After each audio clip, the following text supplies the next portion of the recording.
was a young lady that was talking about the principles of Ma'at, right? She was interested in ancient Kemet, by the way. And so I did it to try to help her in her recovery. And a lot of times we ask for things that we're really not equipped and prepared to deal with. We say it. You know, I've never seen so many people who know a lot of things, but yet, what can you do about trying to help who? Yourself. Because people gonna do what they what? Gonna do. Ain't that something, man? We ain't a regulator. Nobody what? Affairs.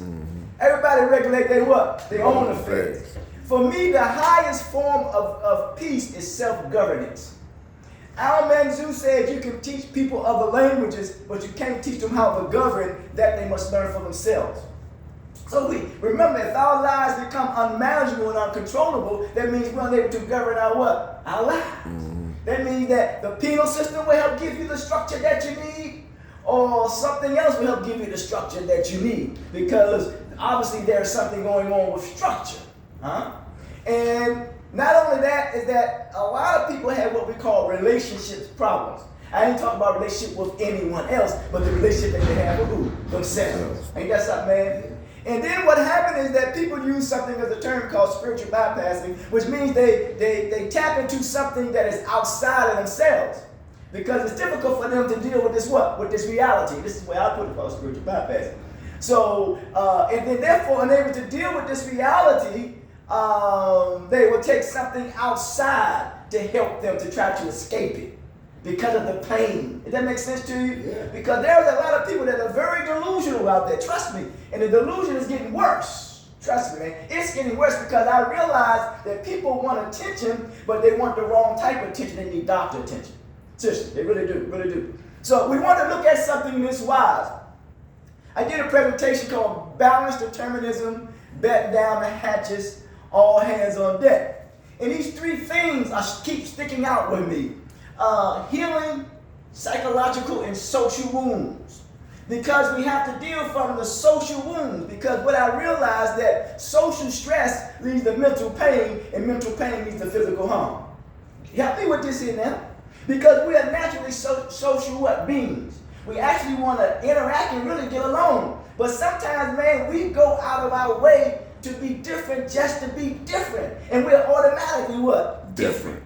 You don't have to be different just to be different. You automatically what? Different by nature. Because each blade of grass is different and our DNA is what? Different, man. You don't have to try to fit in when you don't fit in. That's a problem.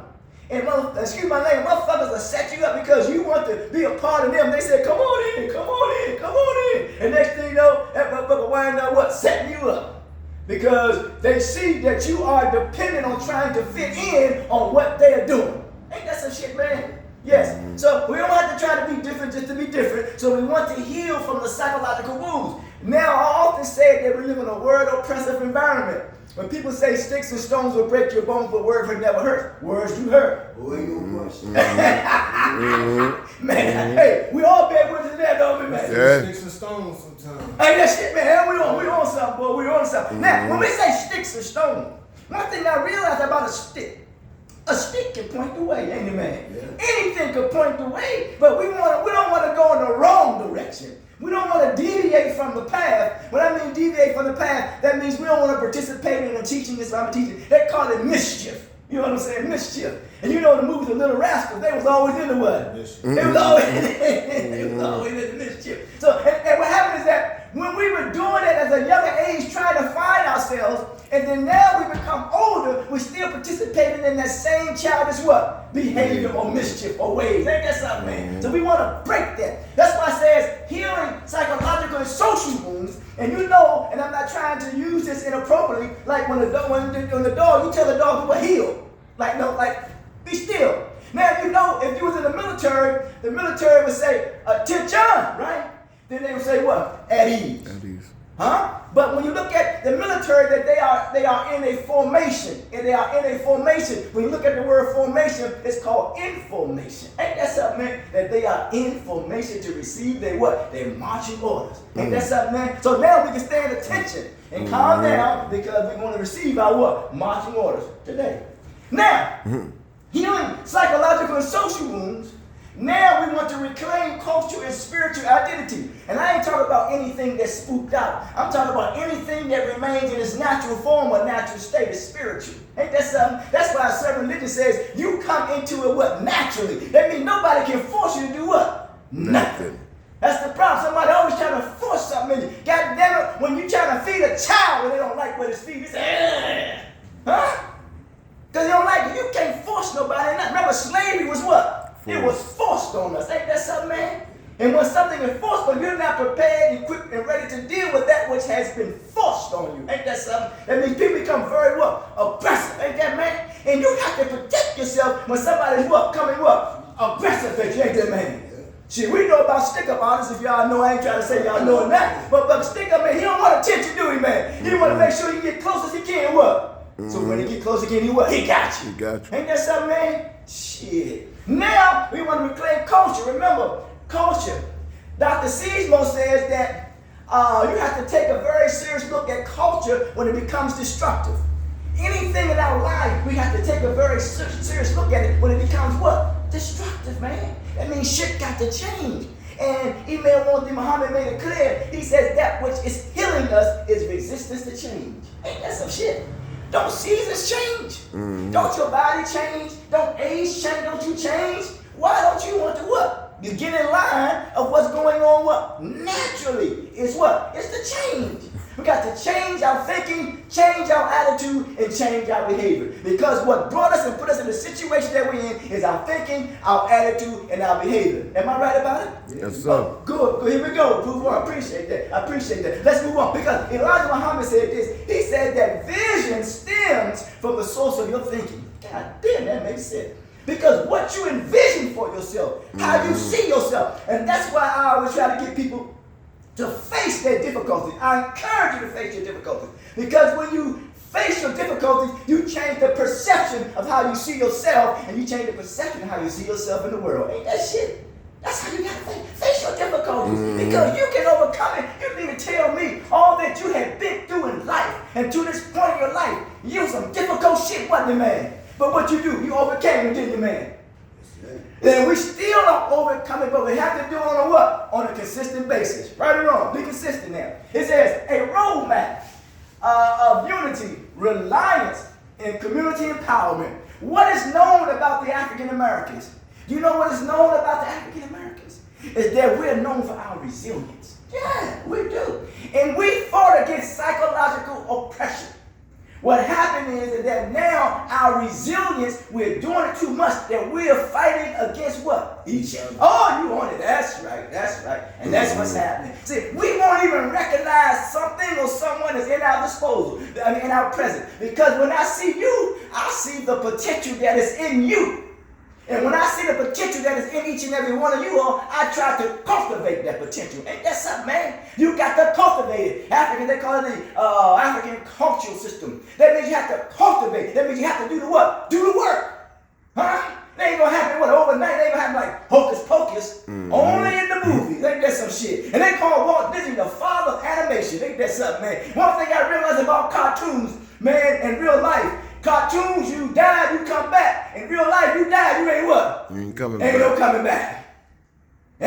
back. Ain't that something, man? So, but what we want to put to rest is our thinking, our old thinking, our attitude, and our behavior. Because we want to have the power to, the power, or tap into the power that is within us all. Now, we see here, right? We see you in the perspective, this is me, in the difficulty in embracing. The difficulty is embracing gradual process of transformation and restoration.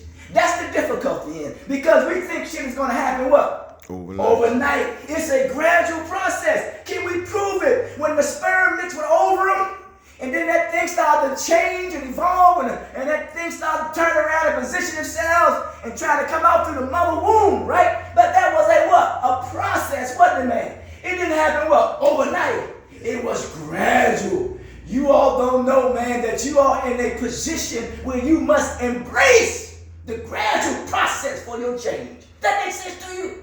I ain't telling you nothing wrong. Man, it's getting hot in here. Here we go. Now, here we go. It's in restoration. because we want to restore. What is it that we want to restore? I'll tell you, the main thing that we want to restore is our credibility. You think about that. Oh, boy, I ain't telling you nothing wrong, my man.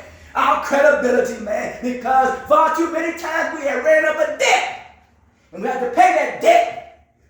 And now we have to repay it by being what? A credible person. It says somebody's going to depend on you. Somebody can rely on you. Your wife, your children, your sister, your brother. Somebody what? Needs you. Ain't that something, man? The more important, you got to need who? Yourself.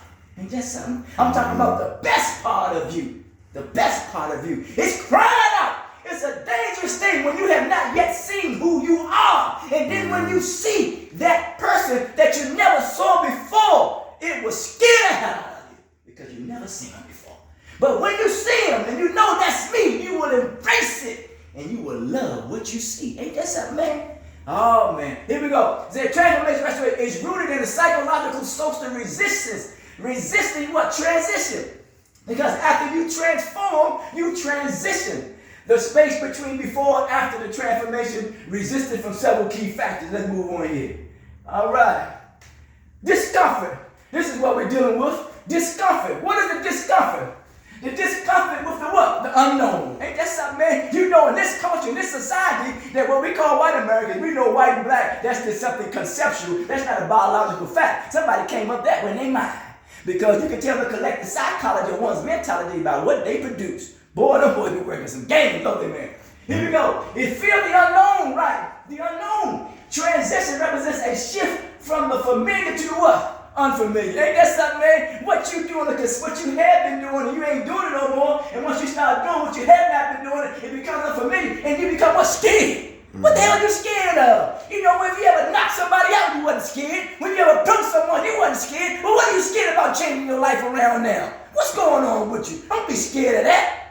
Here we go. Many struggle with stepping into the unknown because it disrupts the existence, sense of security and what? And identity, which means we have to overcome our insecurities, man. Don't pretend to be something that you're not. We were born with dignity and nobility. Our mother and father raised us with morals, principles, and values. Anything else we learned to what? Along the way. We deviated, man. We deviated. You were good-hearted people. You are the best of the best. You think I'm bullshitting? Let me tell you, biologically, I can prove it. Man, let me tell you something. They talk about chosen people. Shit, all those sperm cells, everybody's what chosen. That means we come from the best of our ancestral pool. That's why we're here. Don't you know that? Shit. Here we go. Fear of loss. I realize that which is lost is when we take each other's good intentions for granted. Don't take nobody's good intentions for granted. That's what happened to many of us. A lot of times you mean well to somebody, and somebody take your good intentions for what? For granted, and they take your kindness for weakness. And lo and behold, you gonna say, shit, they ran up a debt. They don't have to pay for that shit, ain't they, man? Shit.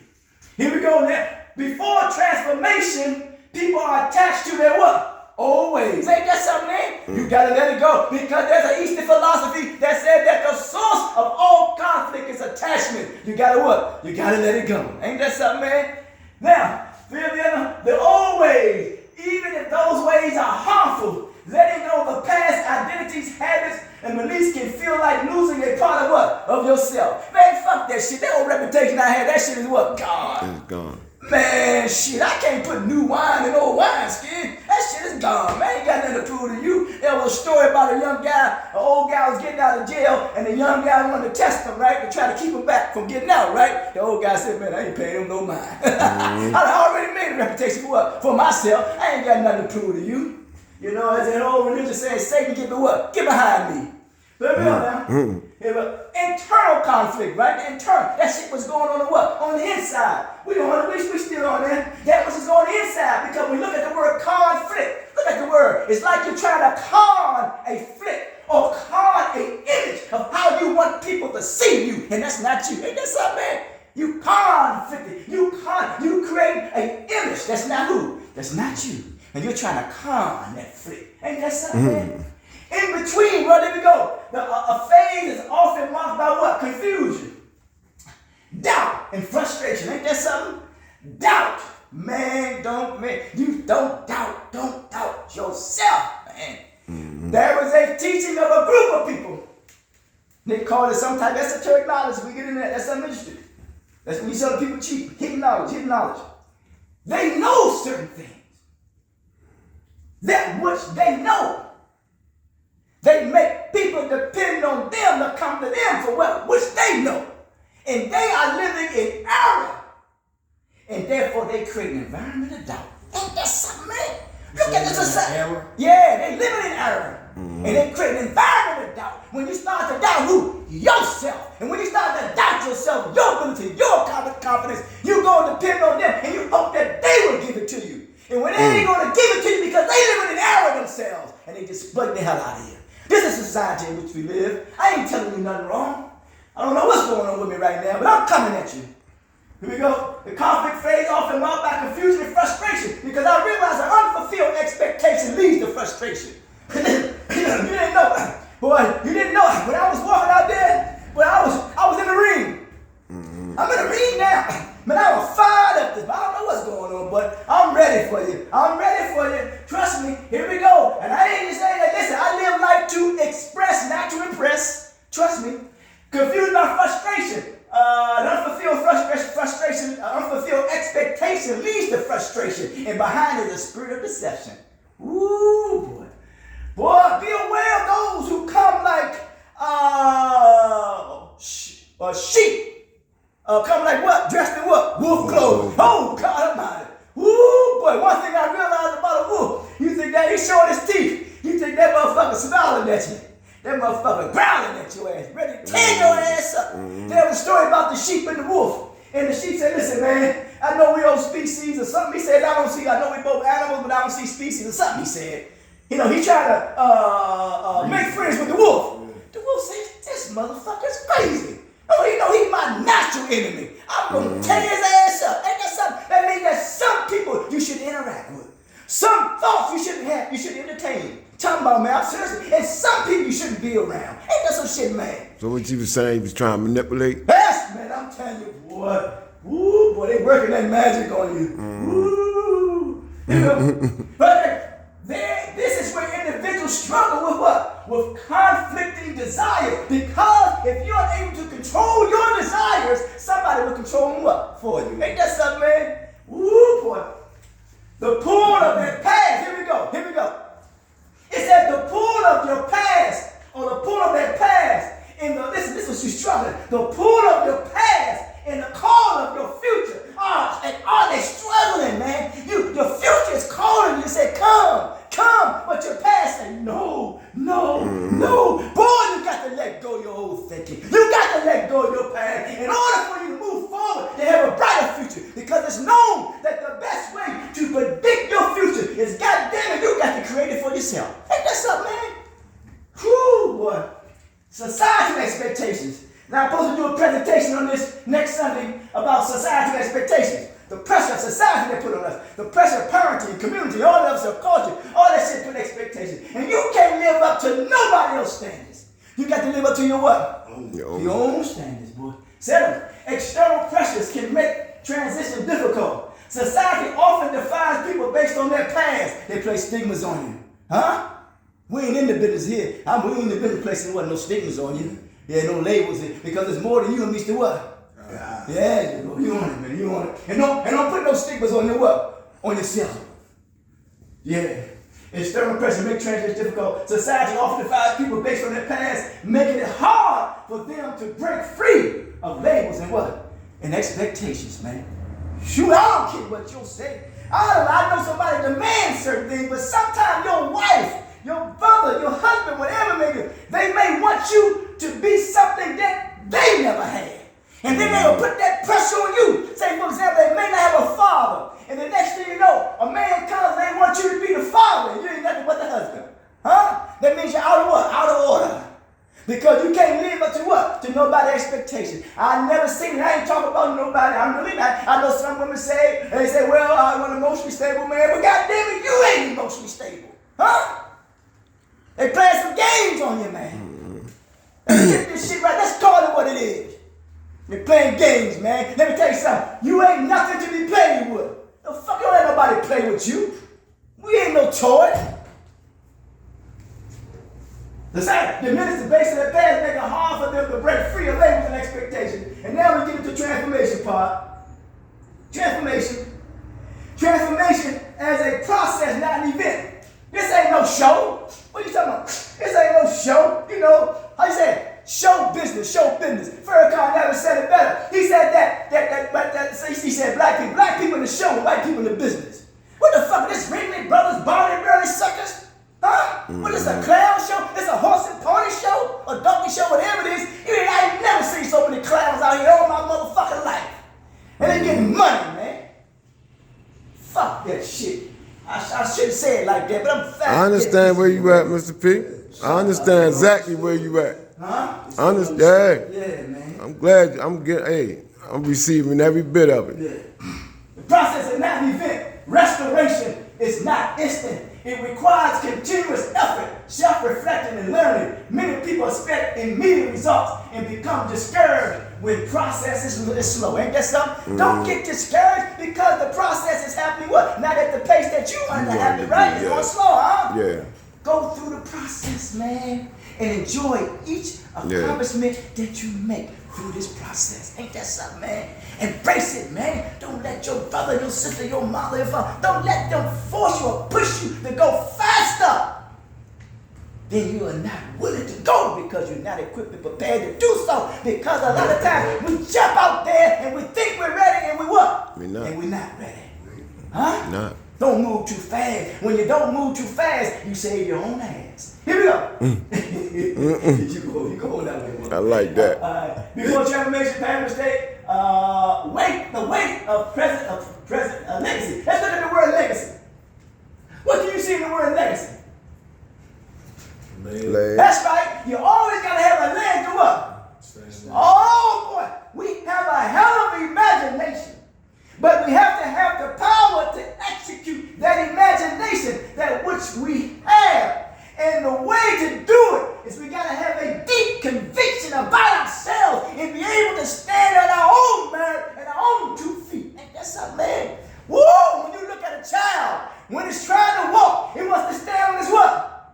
Own 2 feet. Well, we got to pay attention. Everything is right in our face, man. That child is determined to try to what? Stand what? Stand up, man. You got to be tired of sitting down, man. You don't want to be no goddamn bitch, woman. When you're on the bench, you get splinters. You want no splinters stick in your ass and get up. Get to work. Get going. Get moving. Make it happen. Because you don't want to be a spectator. You want to be what? A participator. Ain't that something, man? But you don't want to participate in your own demise and your own destruction. Huh? You want to participate in your own well-being. Huh? Your own health. And bring out the best that is within you. Participate in that. Legacy, transformation, but carries the burdens of what? Past mistake. Huh? Dr. King says that a man can't ride your back unless it's what? Bent. He said, whenever men and women is going somewhere, he said they straighten up their backs. Because a man can't ride your back. You don't want to be all bent over, do you, man? All down, depressed. Oh, man, you know. The worst enemy is self-pity. Ain't that something, man? They say misery loves company. When you start feeling sorry for yourself, that becomes a company that you keep. Woo! Good God Almighty. Societal narratives and generational influences. Our generational influence can what? Can influence us.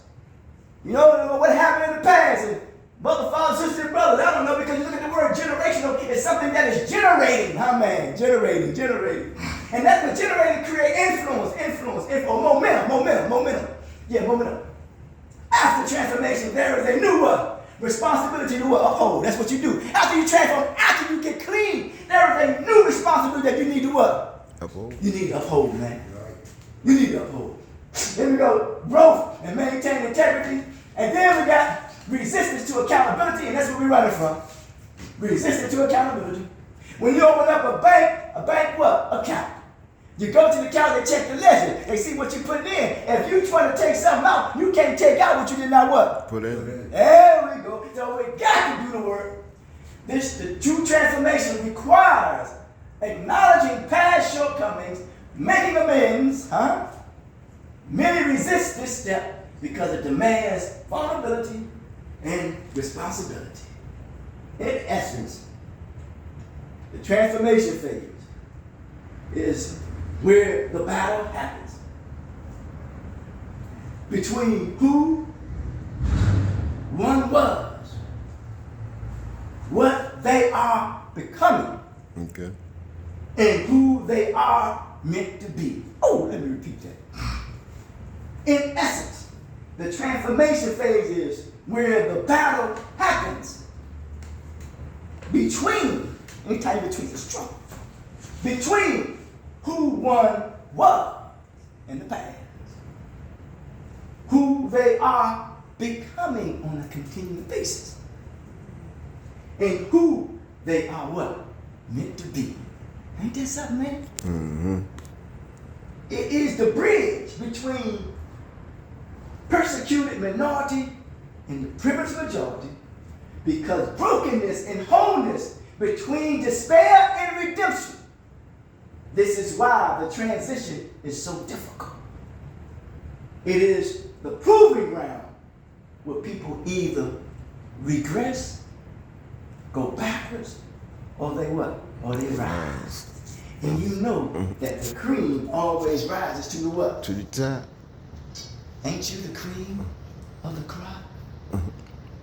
And if I would get very explicit with you, the cream went into the what? The vagina. Huh? Mm-hmm.